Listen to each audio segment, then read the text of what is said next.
Imagine, right, you're a creator and you're bouncing between all these different platforms, different accounts, different licenses. So it's like trading in your whole toolkit for one of those like crazy multi-tools. Creators will need to migrate their licensable models, but FAB is releasing a tool to make it easy. So we've got Unreal, SketchFAB, and Quixel. Hmm. What about ArtStation Marketplace? They're part of this FAB thing too, right? Hey everyone, ready to dig into something exciting. We're talking digital assets today, specifically Epic Games' big announcement, FAB. And let me tell you, this is way more than just another marketplace. It's a huge shakeup for sure, pulling together big names like Unreal Engine Marketplace, SketchFAB, ArtStation Marketplace, even Quixel, all under one roof. Okay, see, now I'm only really familiar with a couple of those, so for those of us who aren't constantly juggling digital assets, why is this such a big deal? Imagine, right, you're a creator and you're bouncing between all these different platforms, different accounts, different licenses, just to find the assets you need. FAB wants to simplify that whole process. Need a ridiculously realistic tree, like down to the leaf pores for your Unreal Engine project? It's on FAB. Want to show off that tree in some cool 3D to a client? Boom, FAB again. So it's like trading in your whole toolkit for one of those like crazy multi-tools, but for digital creation. Exactly. And the best part, just like a multi-tool FAB is built to grow. They're already talking about adding support for stuff like Minecraft, Roblox, even integrating their metahuman tech. Wait, Metahumans too? Okay, now that's just showing off. But seriously, this sounds huge, especially for creators who work across a bunch of different platforms. What kind of impact are we talking, big picture, for the industry? Think of it like someone just handed everyone a master key and said, go wild, create something amazing. The potential for people to collaborate, to break out of those little creative boxes. It's pretty exciting stuff. You're getting me hyped just thinking about it. Okay, so we've got Epic bringing together all these platforms, but what about the platform itself? What do we actually know about FAB? Well, right out the gate, they're really emphasizing multi-engine and multi-platform support.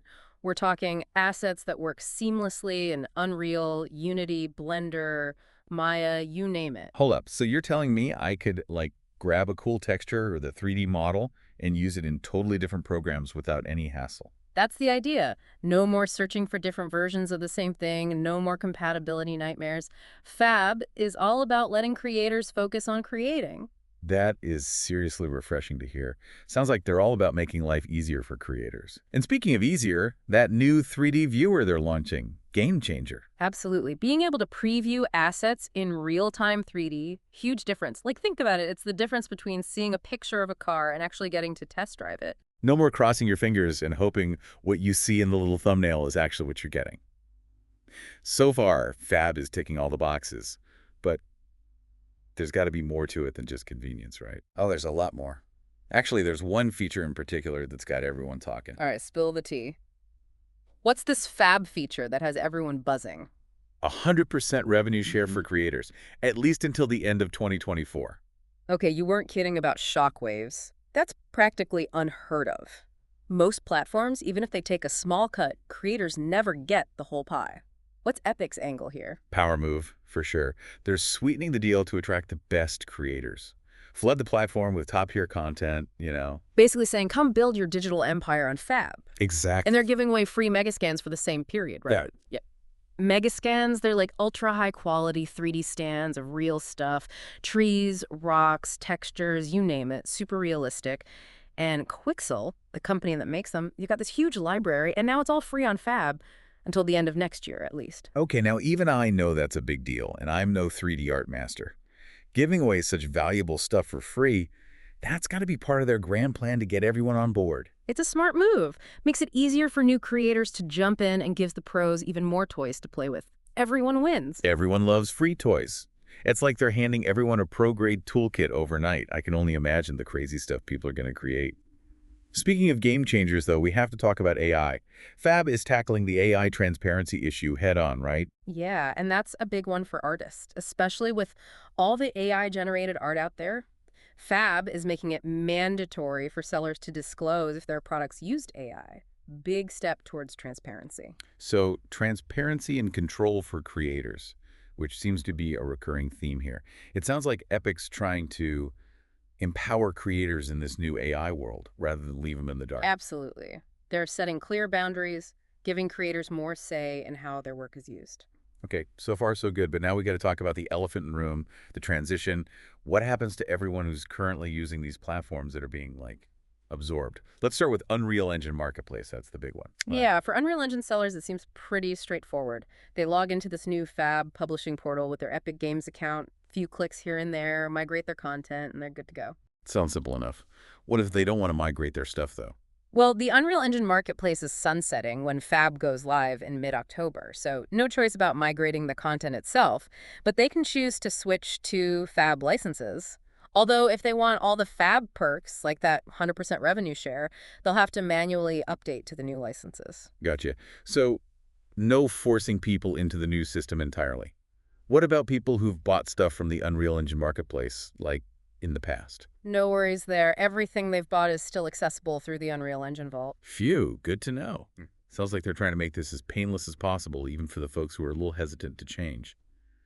What about SketchFAB users? What happens to them? SketchFAB's a bit different because it's got two sides, right? There's sketchfab.com, that's the social platform where anyone can upload and share 3D models. And then there's the SketchFAB store, where creators can sell their models.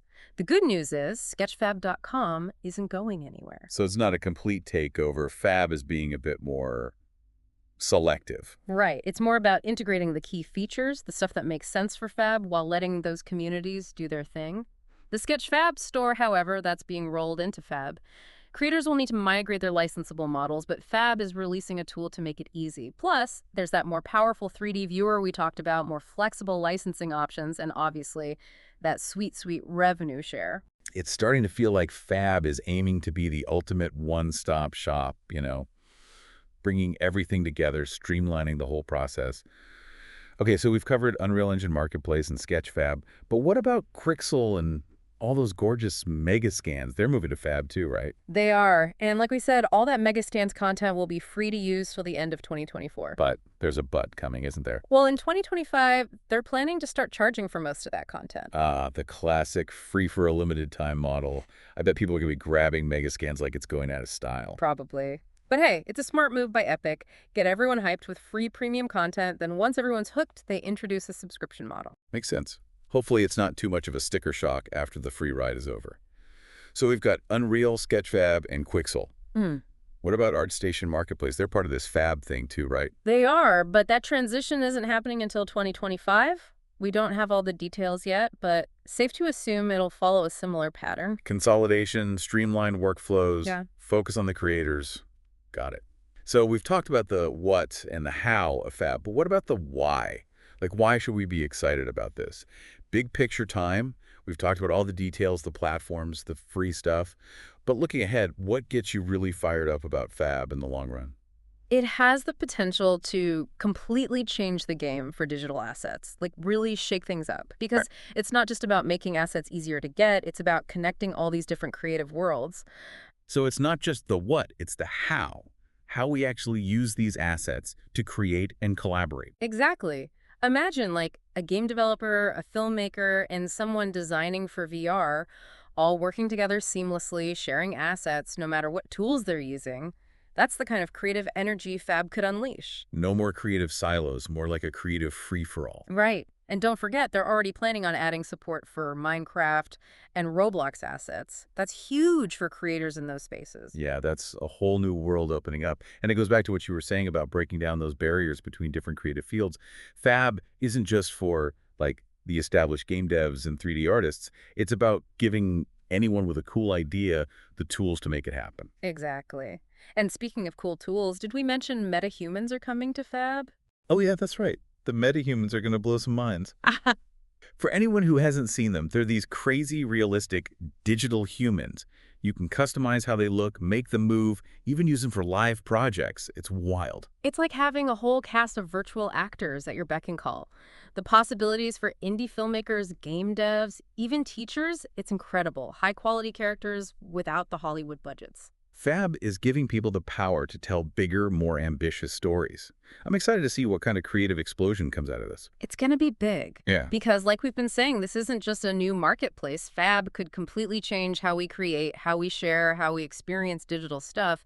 It's about collaboration, pushing boundaries, and maybe even making those high-end tools and resources available to everyone. It's a lot to take in, that's for sure. We've just scratched the surface here. But this FAB deep dive has given me a lot to think about. It's like Epic has handed us this key to a whole new creative world. And I don't know about you, but I'm ready to see what we can build. Couldn't agree more. It's a chance to dream big, experiment, and just see where things go. Well said. And to everyone listening, we encourage you to do just that. Go check out FAB, play around with it, and most importantly, imagine the possibilities. Who knows, this could be the spark for your next masterpiece. Signing off. And until next time, happy creating.